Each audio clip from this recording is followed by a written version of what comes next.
অনেক দিন পর একটা ব্ল্যাক ফরেস্ট কেক বানাচ্ছি। এজন্য কেকের মধ্যে আমি চেরি পাই ফিলিং দিয়ে নিলাম।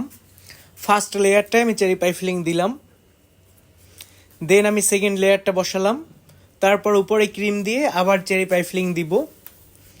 আমি সর্বমোট 100 গ্রাম চেরি পাই ফিলিং দিয়েছি, কারণ আমার কাছে এর বেশি চেরি পাই ফিলিং ছিল না। আর সুগার সিরাপের সাথে আমি কফি মিক্স করে নিয়েছিলাম।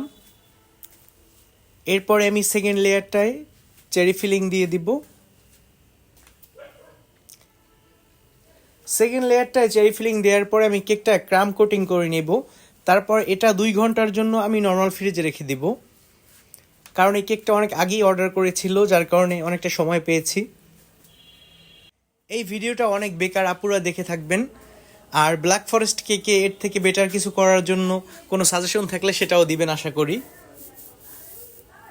আমার জানা মতে আমি এতটুকুই জানি, এর থেকে আসলে বেশি কিছু না, বাট এর থেকেও বেটার কিছু আছে আমি এটা জানি।